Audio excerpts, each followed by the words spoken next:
Thanks for tuning in to Potent Dose of 3. My name is Jazz. I'm Kathy. And this is your girl, Linda. And we know it sucks that it's Monday, but we're here to bring you that weekly dose to get you through the week. So to begin this episode, I'm just going to get straight to the point because I'm tired. I'm sick and tired. I just want to record and go home. She's tired. I got a lot to do. I got about 7 assignments that's due tomorrow. I have an exam to take, and I have to edit this episode. So let's just get straight into the episodes. Let's go. Let's go.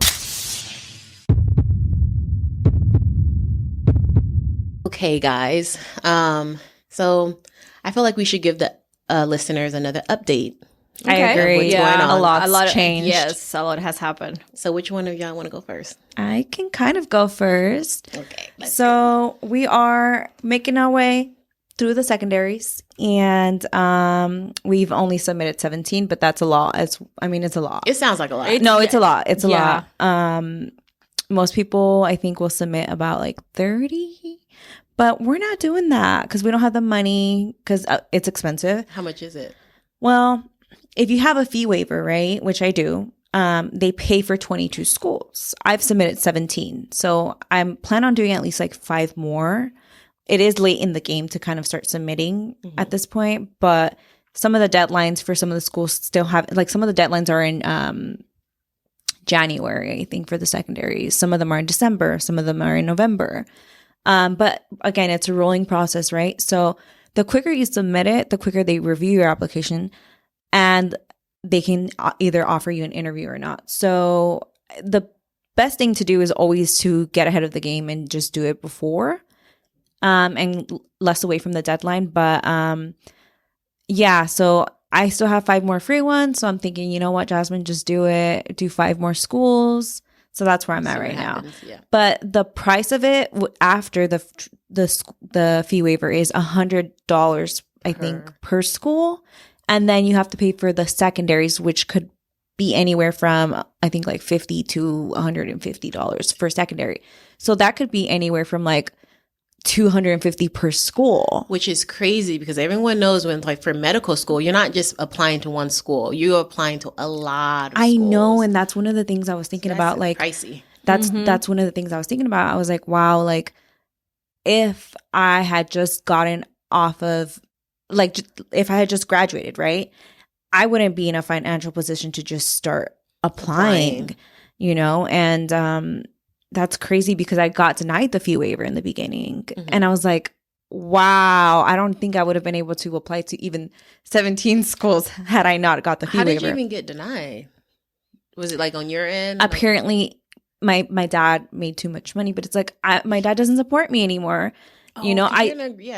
I remember you saying I remember now. Yeah, I was like, why do I have to put my dad? I'm like, my dad doesn't give me money. I'm like my own independent person. I have my own job, besides Jonathan. But yeah, like I got denied because my dad. It's crazy because those barriers are put up on purpose, honestly, because it's like if the fee waiver wasn't a thing, how are you going to even apply? Exactly. And then you said it gives you what, 22 for 22 schools? A lot of the time, 22 schools, people would sometimes need more than that when it's med school. Again, most people will apply somewhere around 30 to 40 schools. That's ridiculous. So imagine the cost. I did the math. It was a lot of money. Yep. Yeah. And even they do it on purpose. Even if you spend like that money, it's not even guaranteed that you're gonna get in. Like, you know what I'm saying? Everything is about. Sorry, Jazz. I know your story is going all over the place, but everything is about money and like marketing. Because these universities know they're not going to accept thousands and thousands of students, but they have the applications open to thousands and thousands of students because they're just collecting that paycheck. Preach. Let me open up a university just for the money behind it, because it doesn't make sense. Yeah. So that's another thing, like, to think about when you're doing secondaries. It's like, what can I afford? So if you are applying in the future or something like that, make sure you have money saved, or you have like a way to pay for this. One more question, sorry, so you can finish your story. So how do you go about applying for the fee waiver? So if a student is looking to get the waiver to apply to school, like, how did you get that? You can go to AMCAS, so AAMCAS, and or AMC, sorry, AMC, and you can look for fee waiver there. Or if you just Google fee waiver AMC, you can apply. Okay. I think you can click to apply. Okay. Yeah. Gotcha. I forgot where I was. Okay, so going. the stressing Secondaries. of applying to secondaries. Honestly, you know how last time we talked and you guys were like, how are you doing? I was like, I'm fine. You know, I'm chill. I'm just doing what I can do. There comes a point where you do get stressed, you know, and I was kind of embarrassed to say it because you're just like writing. And I know it sounds embarrassing to say like, oh, I was writing and I got stressed, but you really feel like you're being kind of like, I don't want to say drowned, but it feels like that, suffocated. Thank you, like suffocating because, and the reason I say this is because when you do your primary, right, you'll want to verify with one school, and then once you verify with that one school, you can start adding more schools. But they always tell you don't add all of your schools, because if you add like 22 schools, you're going to have to do 22 secondaries. And each secondary could be anywhere from 3 prompts to, I think one of them I had like 9 prompts just for one school. So if you think about that, 9 times 22, you know, that could be the math. That could be a lot. I'm not doing it. No, I'm not doing it either. So yeah, that could be a lot. So, you know, you add them little by little, but then you're like, how many do I add at one time? I think at one point I was doing like 4 at a time, and I'm like, oh, they'll all get back to me like at different times. No, girl, they got back to me the same day. And then I had 4 secondaries, and some of them were like, you have a 2-week deadline. And I was like, oh no. So there was a point where I really got like overwhelmed. Let me just say this. You don't have to feel embarrassed, girl. It's writing. Writing is hard. And whoever thinks writing is easy, they're bullshitting. Like, all these topics are hard for you to talk about because they're not like, oh, how are you topics. No, they're like deep topics and topics that you have to really go into yourself and try to think, okay, I'm going to be deep and I'm going to go in my feelings about it. Or I'm just going to go through the surface and maybe don't get in because I don't know, these people like to read your life story for some reason, which it makes me uncomfortable, but that's me. Yeah. But sometimes you do have to get deep for them to understand how bad you want it. So no, there's no way you need to tell me you feel embarrassed because it's hard and it's stressful. And even like with one assignment that I have about writing, and it's just like whatever I read, I get stressed. So do not feel embarrassed. Thank you. I really appreciate that. And I was like, I was like thinking about it. I'm like, are you really stressed? And then so I reached out to my friend who is in medical school, who already went through the process. And I was like, hey, like, how was it for you when you were in that process or in that stage of writing secondaries? She literally said to me, writing those secondaries was worse than med school right now. And I was like, oh, thank you for validating my feelings. But yeah, it does get a little overwhelming. But I've tried to become organized. I made like a chart of all the schools I applied to when I sent the secondary and when I received the secondary, and then like when I submitted it. So like you have to keep organized in this process. That's really important, is keeping organized, color coding. It's key. I color code, like green, I sent, orange, we're working on it. Red, we haven't even started working on it. So things like that. That's what I did to really help me stay on track. Honestly, it sounds like you have to do that because I can see how easily a person can just become all over the place and disorganized if they're don't have like the organization skills behind it, because that is a lot. No, really though, because there was one day where I was like, oh my gosh, like, I don't know, I was sitting and thinking, it's like, I missed the deadline. I like stopped what I was doing, went and opened my laptop, and I was like, oh no, I still have one more week. Oh yeah, no. But yeah. Do you have another update that you want to give? I probably do, but I can come back. You can come back to me. Okay. Oh, my update's long. So last time I said that nothing was figured out in my life for school-wise because there was no updates. So now I have updates. I got assigned to like a clinical placement, which is basically doing community health. They say it's advanced, but it's the same thing. And they give me more stress because me as a mom, I have to ask a lot of questions about scheduling because I have to play everything around. And then because I was asking so many questions, my teacher asked me to be the chief nurse and do the scheduling for everybody. And obviously, because before that, they had already called me out for rolling my eyes, then I'm like, dang. I'm like, now I have to say yes because I was rude, like not like an hour before. Wait, how did you get caught rolling your eyes? So we were in a meeting talking about like what's that clinical assignment, like placement, like how everything was going to work out. And I put like my camera on because I feel like it's kind of like, for me, it's kind of like a show of respect. Yeah, I know what you mean. Yeah. So I put my camera on, and then I was asking about like the placement, what days do we have to go? Because he has to, the placement is in San Francisco and I live in Pittsburgh. So it takes me an hour to get there. And also like I have daycare. Daycare only has Tiago until 5. And then they wanted us to be off site until like 3. And at 3 is like traffic hour. It's terrible, yeah. So there is no way I was going to make it. And I was like, you're telling me without even like a week in advance. Like you're telling me like days before this is going to happen. So obviously I got upset and I rolled my eyes. And then the professor called me out and she told me, Catherine, I see you rolling your eyes. And then I got fed up. And I said, yes, I'm rolling my eyes because you're telling me this with like no time. I have a kid and I have schedules that I have to like move around. So yes, I'm going to be rolling my eyes. She about to give you an F in the class. At least she was honest. You must be honest after you get your grade. So then because of that, and then I was asking so many questions because of the scheduling. Mm-hmm. So they're like, oh, do you want to be the chief nurse into scheduling? And I was like, well, damn, like I have no other choice just to say yes. Like, you know. She said no, honestly. But we need to learn to put up those boundaries. I know. Boundaries. You should have said no. Like, you have a lot going on. She knows that. And she probably honestly did that on purpose because you were the student asking all the questions. So she was like, since you want to ask questions, I'm going to put you to work. So you're like, ma'am, I could barely handle what you're giving right now. Right. So then I was like, okay, whatever. So that's for that class.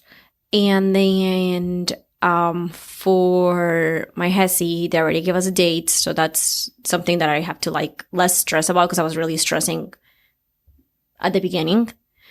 And what other updates do I have? So I'm doing that. I'm doing HESI. And my class finally started on the 4th week of school. It started.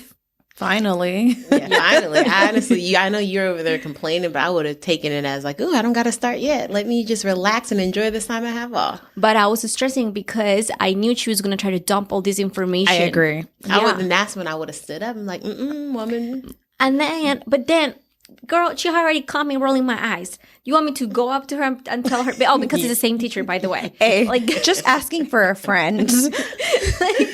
And then like nobody says anything, which is what infuriates me. But talk on Discord. Yeah, and I'm like, this is why. Oh hell no! Like this is why I'm not saying no. This is why for the rest of the semester I'm not turning my camera on again because there was another meeting that we had. And then I roll my eyes again. Oh, and no. I was like, oh, yeah, my you God. do not have a poker face. Your emotions show all over And your then, face. That eye starts to twitch. That one eye. Oh my gosh, that's so funny that you say that because I swear I just saw her eye twitch a few minutes ago. I need to find the meme, but there's like this meme of like a Barbie doll, like the old school Barbie dolls that the eyes like one goes down and twitch. Or the little Barbie doll from the doll from Toy Story, like the newest Toy Story. Oh, like it's like the doll in the I think I know what you're talking about. The pawn shop or whatever that twitches. That's what your eye and I feel like this semester I am so like I'm over it. Yeah. Y'all both over it, huh? I'm over it. Like I'm tired. Mm-hmm. I'm tired. I'm like I'm done. They're giving me these assignments that I don't understand. Like I have this writing assignment. So basically, it's good and it's bad because I don't have to see my professor every week for this class. I see him like every 2 weeks or 3 weeks. But it's just the assignments are just like, I feel like it needs a lecture in order for me to like write. You know what I'm saying? They want you to self-teach. Yeah, and I'm just like, oh my God. I'm like, now I have to read this and I have to listen to these TED Talks and I have to do this and I have to do that.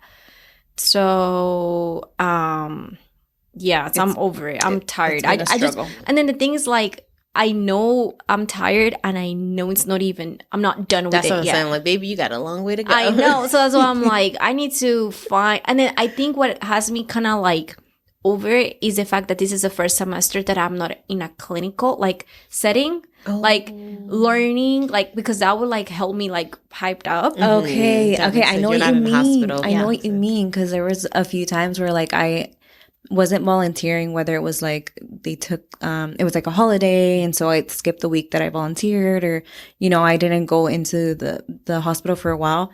I got like, I honestly felt unmotivated, and I was like, I miss it. Like, I feel like it helps me like get back on track. Yeah, and, you know? and stick to your skills. Like, you know, refresh your skills will stay like up to date because you're in clinical patient care, bedside care. But Yeah, now I feel like excited. I'd be like, "Oh my god, I'm learning. I'm feels doing real. this." Because I don't know if Linda like remembers, but I remember every time I'd be like, "I did a head to toe. I did this. I did that," and now I'm like, I saw this for the first time. Da, da, da. I helped my nurse with this.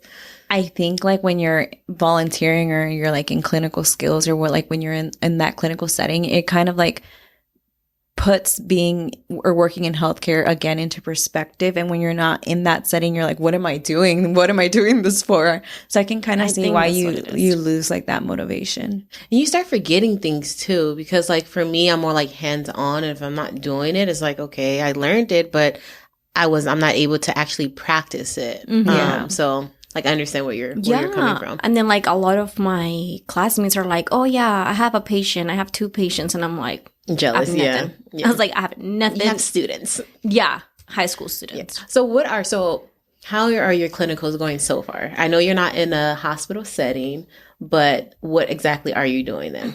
Well, honestly, so I'm doing 2 clinicals. One is community health. And then in that one, I go to like a high school and I teach them about like health stuff or school, because these are kids that are like prone to go to college. So Girl, I thought you meant like prone for like disease. No. Prone. like they're prone to go to college. So either we talk about health, about like application, like whatever they want to like learn. And I learned that they want to like know a lot about like time management, about like nurses, like, so then we teach them every week, and then that's it. So that's one.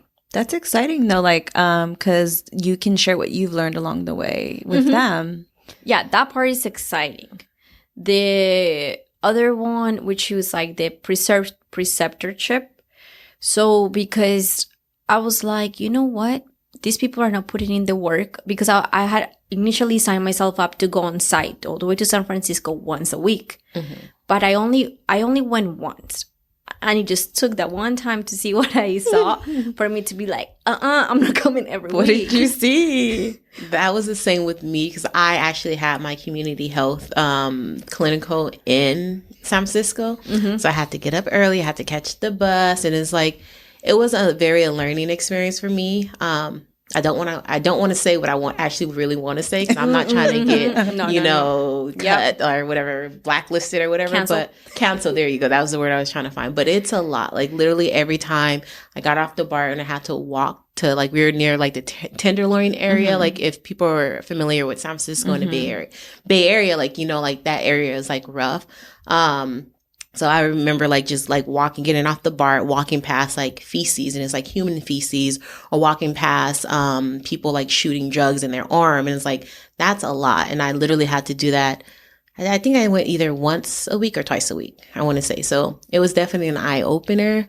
But you see a lot in that area, especially when you're working with the community, like the basically poor community in a way. Yeah. And then it's just like, it wasn't just even that. It's just like, I was excited because I was going to give flu shots. Girl, I only did 1 flu shot. Oh, yeah. We had a whole clinic. But it was because we kind of like the people that are doing community health there. So we come and enforce that. So you have 6 individuals in a small room looking at one person. Oh, wow. And then if you already, for that community, for what I've observed, and I worked with them before, when I have done like volunteer work, they're very not like on the edge. So imagine you being on the edge, not trusting anybody, and you try to go just get your flu shot, and you have 6 girls looking at you. That's gonna make you uncomfortable. Oh, for the patient? Yeah. Oh, yeah. So Wait, so there weren't like a lot of people that was going to get flu shots or something? Like, no, there weren't a lot of people that were not gonna get flu shots, and there was too many of us and too little of them. oh, that makes So sense. it was like I was Yeah. like, damn. I'm like, I woke up. What time did I woke up? I don't remember what time I woke up. Early, it had to be early. I woke up early, and I'm like, I only did one flu shot and took one blood pressure, but I did got happy because I have to do manual blood pressure, and I haven't done manual blood pressure ever since my medical brigade. Oh, wow. And in the medical brigade, I did a lot of blood pressure That's all because you I was do. in triage. Yeah. So I was doing a lot of people's blood pressure. And you were in another country too, and they were like, nope, you got to do manual, everything manual. Yeah. And then I was like, I was kind of scared. I was like, oh my, I was telling my classmates, I was like, I don't think I'm not going to be able to do it. Girl, I did it. I was like, oh, the skills are back. Like, it wasn't bad. And I was like, oh, okay. That's cool. It's crazy how different your clinical experience was compared to mine, because that's all I did was everything was manual. I had we had a whole flu, like a flu shot day where people came from different like different locations to get like flu shots. So we had like a long line to the point like we stopped when our vaccines ran out. And we were like, even with where I was placed at, it was only like 2 to 4 people per, I don't know, house. And it was only me and another girl. So we got to literally do everything. And all we did was like manual blood pressure, wound care, like everything. So yeah. That's why I was like, why am I going to come? Like, I'm going to tell my fiance to lose a whole day of work. Just for you to do just one shot. Just for me to do one shot. Yeah. Like, I spend more time on the bar than like what I spent. Yeah. You know what I'm did saying? you catch the bar? Yeah, I caught the bar. Oh, look at you. I thought you drove. Was it your over first there. time? So probably since high school. No. No? Since I finished undergrad. Oh, okay. Yeah. Man, sorry. I'm going to just give like a quick flashback. But I remember in high school we stayed, because we went to St. Elizabeth, and that was on Fruitvale. If you know, familiar with Oakland, Fruitvale, they have the Fruitvale BART station. So I remember it was mainly me, Dee Dee, and maybe like Vanessa. So after school, we would literally get on the BART, on Fruitvale BART, get off on Powell Street, go to the mall, because literally when you got off the BART, the mall was right there. And then you like That's go cool. buy food, go shop around, get back on the BART, and go home. Oh, the good old Y'all days. have money. Yeah, we were window shopping. But then it was kind of like an eye-opener of how things have changed so bad, because I used to stay in SF like all the time. I've worked in SF and everything. And I've been on the Tenderloin before, but it's not as bad as it is right now. I feel like right now is really, really, really, really bad. Yeah, South of Market, everything. Yeah, South of Market. San Francisco is not what it used to be. No. It's sad. It sounds really sad. I was like, it sucks. I was like, wow. Because I went to the mall, and I was, because they were saying they were going to close it down. Yeah, they're planning to close it. So sad. Yeah, and I was like, damn, this used to be my mall. Cousin. Yeah, sorry. And then I was like, and then a lot of stores got closed down. And I was like, what? Like, the amount of people that were in the food court, it wasn't even half of the amount of people that were there. It's dead now. Yes. Yeah. And it's just, it was a lot. Like, A lot's changing. yeah. And now that's been changed fast, because last year when I was there was like quite a few people there at the mall, but I think that was before it mentioned like the whole closing down and everything, but I don't know. And the homelessness It's bad. It's a problem. Like, it's bad. It's really sad, actually. yeah. So I only went there once, and then now they're changing things up, because now they're saying, so they were saying that if I don't go on site, I have to do like administrative work, which is like what I'm doing already, which is the scheduling, and then like doing like goodie bags, so, or like bringing them food, Like care bags. Yeah. So last week, obviously, I didn't go, but I did care bags. And the budget's it's hard to work with that budget. Oh, yeah. Because it's only $50. And I wanted to include, because it's winter's coming. It's cold. So I wanted to include socks. I wanted to include deodorant. I wanted to include... store?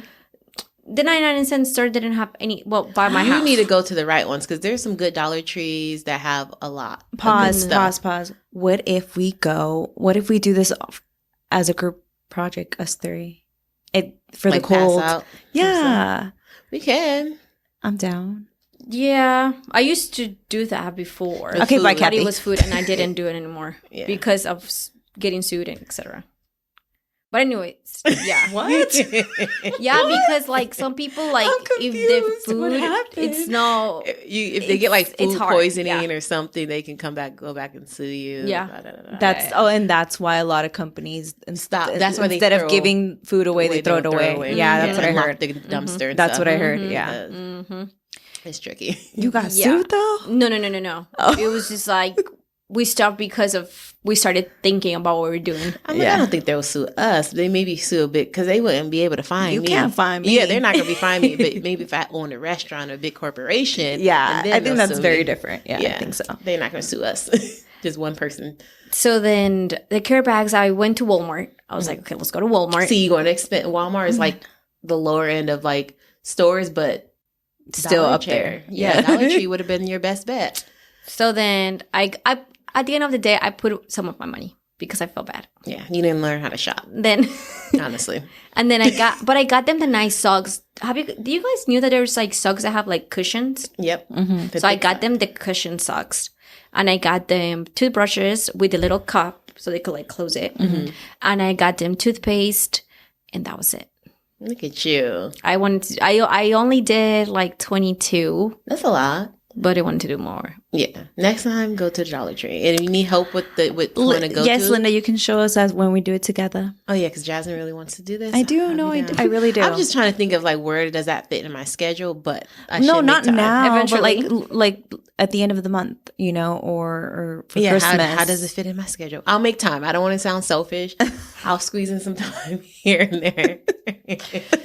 It's hard because when I used to do it just with like friends, and it was hard. But so that was community health. So now they're saying that because a lot of people put admin work, Mm-hmm. so now they're like, no, you have to at least go once a week. And I'm like, well, they need to figure it out. Like, they want us to go once a week? Do they don't want us to go once a week? What do you, because, and then there was a homework there that they put, like, we needed to shadow an NP. And in community hall, there's no, in those buildings, there is not a nurse there that we could shadow. Mm-hmm. So I spoke with the other professor that is there 24/7, the community health professor. And I went up to her and I told her, I was like, hey, I'm worried about this assignment because it has like this much percentage of the class. And how am I going to fulfill that when my other classmates, they do have the opportunity to shadow because they're in a hospital. I'm here on for the your preceptorship. yeah, I'm like, I'm here on the streets. Like, there's like, Yeah. Yeah. there's no NP, there is no Nothing. charge Charge nurse, nurse. nothing. That's because they didn't change their curriculum to fit you. Because Yeah. for us, that's what we had to do. Like, because we were in a hospital, we had to shadow a charge But nurse. they should have thought of that before. Yeah, that's what I'm saying. They didn't change. They literally just gave you all the same syllabus. But you know what the main professor said? She had the nerve to say, there are charge nurses in community health. You know where it is. And I was like, oh, hell no. I was like, so I raised my hand. Ding. And I was, I raised my hand and I was like, that's not true. I spoke with my professor and she's saying, but she only assumes like, because her first time on site was last week. Yeah, see, she's just assuming. Yeah, no. I can understand your frustrations. It's kind of like one teacher knows what she's doing, but it's not even her job to do it because she's already in charge of one class. And the one that's in charge of the preceptorship, she doesn't know what she's doing, but she's putting all the work on the other. But she's doing the most. Yeah. She's doing the micromanaging, but don't know what's going on. Yeah. Don't sound like it's getting better. It's not, I mean, oh the no. way you said that. It was like, sounds like a personal problem. Dude. Pretty much. And Is there someone you can talk to, like, who's above them to be able to? she never answers. Okay. And then I guess I don't even know what I'm going to do next week because they changed everything and I didn't went to the meeting because I didn't feel like going. And because this is the other thing. Linda, how are you going to tell me, oh, we're going to have a meeting today?